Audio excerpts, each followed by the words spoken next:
Most people have it backwards.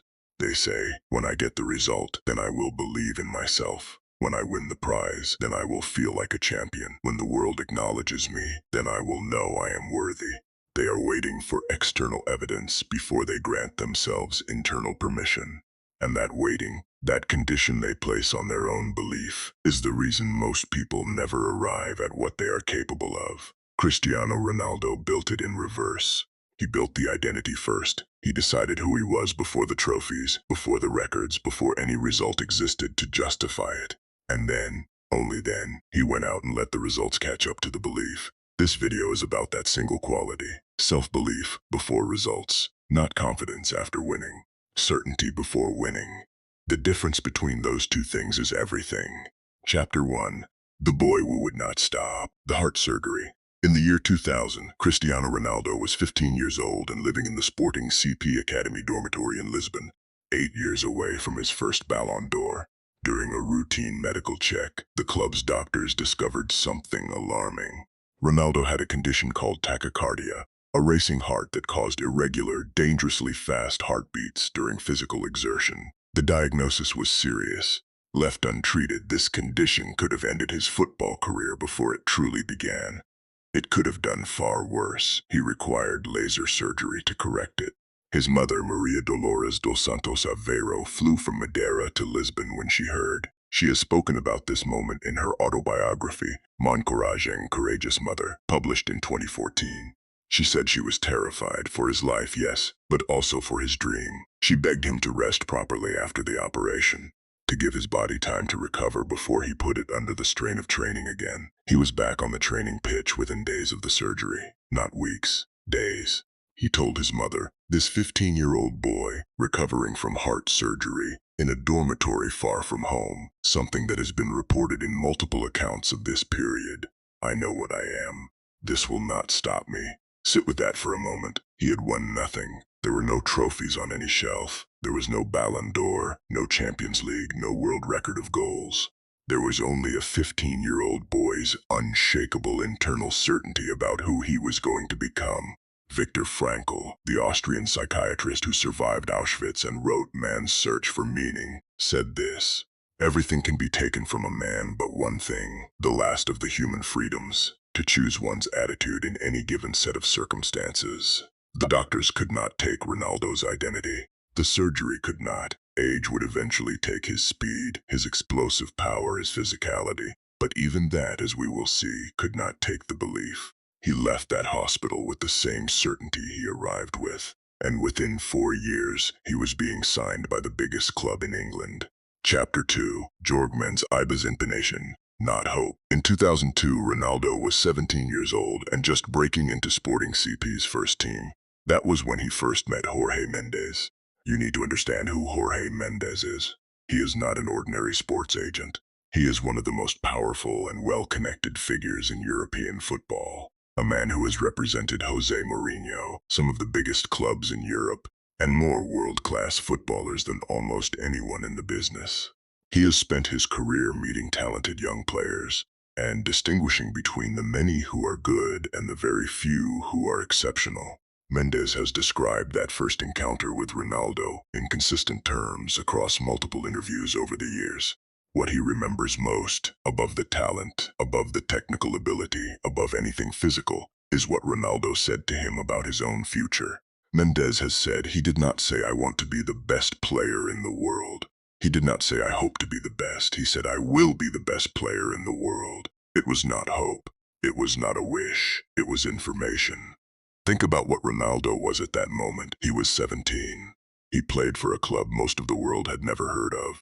He had not scored in a Champions League game. He had not played a single competitive match at the top level of European football.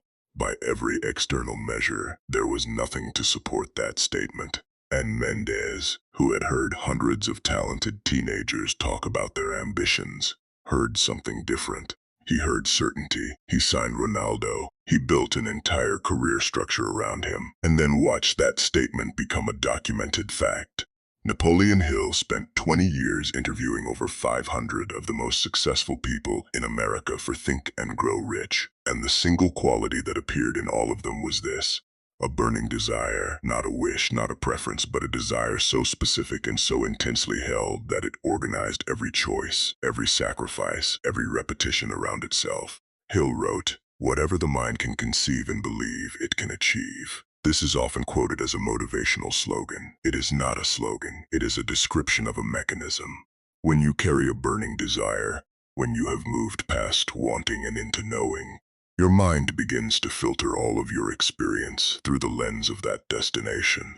You notice what moves you toward it. You use what tries to stop you as fuel. The belief comes first. The evidence follows. Mendes recognized the mechanism at work in a 17-year-old in Lisbon. He was right. Chapter 3. The Friendly That Changed Everything. On the 6th of August, 2003. Sporting CP played Manchester United in a pre-season friendly at Sporting's newly opened Estadio José Alvalade in Lisbon. It was an inauguration match, a ceremonial game to open a new stadium. Manchester United at this time were at the height of their powers. Sir Alex Ferguson had built one of the greatest clubs in English football history. His squad included Roy Keane, Ryan Giggs, Paul Scholes, and Rio Ferdinand, experienced international players, men who had won everything English football had to offer. Ronaldo was 18 years old. He had just completed his first season in Sporting CP's professional first team. He was assigned to play against Manchester United's right side, primarily facing John O'Shea, a versatile but not specialist defender. What Ronaldo did to the United defense that evening has been described consistently by multiple witnesses. He was unplayable. The step-overs, the pace, the directness, the unpredictability. O'Shea could not handle him. United kept rotating defenders to try to contain him. None of them could. In the Manchester United dressing room at half-time and at full-time, something happened that rarely happens with players of any club. Multiple senior United players, including Rio Ferdinand, Nicky Butt, and others, went directly to Sir Alex Ferguson and told him, with varying levels of urgency, that he had to sign this boy that day. Rio Ferdinand has confirmed this directly in multiple television and podcast interviews. He said the dressing room reaction to Ronaldo was unlike anything he had seen for a player from the opposing team. Sir Alex Ferguson signed Ronaldo the following day, not after a week of deliberation, not after board meetings and committee consultations. The next morning, Ferguson moved. In his autobiography, My Autobiography, published in 2013, he wrote, "The boy had everything. I knew immediately he would be special. When my most experienced players came to me and said they had never seen anything like him, I acted." Now here is the thing about that performance. Ronaldo did not know Ferguson was watching.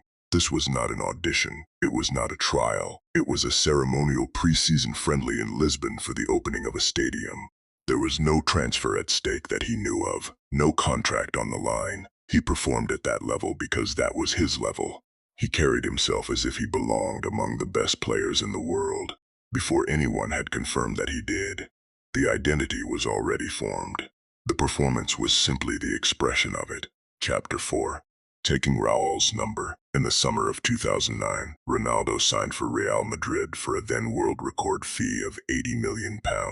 He was 24 years old. When the question of his shirt number arose, it was not trivial. The number 7 at Real Madrid belonged to Raul González Blanco. Understand who Raul was. He had played for Real Madrid for 16 years. He had won 3 Champions League titles, 6 La Liga titles. He was the club's all-time leading scorer at that time. He was not merely a popular player. He was an institution. To generations of Real Madrid supporters, the number 7 and Raul were the same thing. Raul was still at the club when Ronaldo arrived. The number was his. Real Madrid offered Ronaldo an alternative number. Ronaldo requested the number 7. He was 24 years old. He had not scored a single goal in a Real Madrid shirt. He had not won a single match for the club. He had not stood in front of the Bernabeu crowd and earned anything, yet he took the number anyway. This was not arrogance. Arrogance is a claim without the work behind it. This was the public expression of a private certainty. The same certainty that had sent him back to training after heart surgery at 15. The same certainty that Jorge Mendes had recognized at 17. The same certainty that had made Ferguson sign him after one friendly at 18. He was not taking Raul's number to disrespect Raul. He was taking it because he already knew what he was going to do with it. By the time he left Real Madrid in 2018, He had scored 450 goals in 438 games, the most prolific scoring record in the club's history, surpassing the record that Raul had spent 16 years building. 6 years before that at Manchester United, the same pattern. The number 7 had been worn by George Best, Brian Robson, Eric Cantona, and David Beckham, 4 of the most iconic players in the club's history. Ferguson offered it to the 18-year-old from Madeira. Ferguson wrote, "I wanted him to feel the weight of that shirt. He did not feel weight. He felt honor." Friedrich Nietzsche wrote about what he called becoming who you are, not becoming what you are told to be, not waiting for the world to define you and then meeting that definition, but knowing who you are, committing to it completely, and then going out and making it real through action. Ronaldo did not wait for a number to be handed to him once he had proved himself. He claimed the number and then proved himself. The belief came first. The proof followed. Chapter 5. The mirror between 2013 and 2018. Ronaldo played for Real Madrid alongside Mesut Ozil, the German international midfielder, one of the most gifted creative players of his generation, known for an almost telepathic ability to read the game. In 2017, Ozil published his autobiography, Gunning for Greatness. In it, he described what he observed of Ronaldo in the Real Madrid dressing room before significant matches. Ozil wrote, "Cristiano would stand in front of the mirror and say to himself that he was the best, not arrogantly, ritualistically. He was programming his mind for what was about to happen." Pepe, Ronaldo's Portuguese international teammate and Real Madrid colleague for years, has said in separate interviews, he never doubted himself. Even after a bad game, even after missing a chance, even after a defeat, the next day he would say, "Tomorrow I will be better." And he would be. His self-belief was almost frightening in its intensity. What Ozil was describing, what Pepe was describing, is what Napoleon Hill calls autosuggestion, not magic, not mysticism. Attention management. When you state a specific belief about yourself repeatedly, clearly, and with conviction, you do not change reality by speaking. You change the filter through which you process reality. You begin to notice what confirms the belief. You begin to interpret setbacks not as evidence against the belief, but as steps within the process toward it. The mirror ritual was not vanity. It was the daily maintenance of the internal condition that made everything else possible. Here is the practical truth of it. Ronaldo stood in front of that mirror after 3 or 4 hours of additional training, while his teammates had already gone home. The self-belief was the roof on a building he had already been constructing since he was 15 years old in a hospital bed in Lisbon. It was not a substitute for the work. It was the internal condition that made the work sustainable over 25 years. The lesson here is what every chapter of this story has in common. At 15, recovering from surgery, certainty before any result. At 17, meeting his agent, certainty before any result. At 18, in a preseason friendly, certainty before any result. At 24, taking Raul's number, certainty before any result. At every stage, the identity was built before the trophies arrived to confirm it. And this is the thing that most people, most talented, capable, hardworking people, get wrong their entire lives. They wait. They say, "I will believe in myself when I have the evidence, when I have the promotion, when I have the result, when I have the trophy." And because they wait, the belief is always conditional, always one bad result away from collapse. Ronaldo's belief was not conditional. It was not built on results. It was built on something no external event could take away. An internal decision made at 15 years old in a recovery room in Lisbon. Marcus Aurelius, the Roman emperor who is regarded as one of the greatest practitioners of Stoic philosophy, wrote in his private journal, the Meditations, these words: "You have power over your mind, not outside events. Realize this and you will find strength." The strength Ronaldo has carried for 25 years does not come from the 5 Ballon d'Or awards on his shelf. It was there before any of them arrived. They are the evidence, they are not the source. The source is a decision available to anyone. Decide who you are before the world confirms it, then go out and make it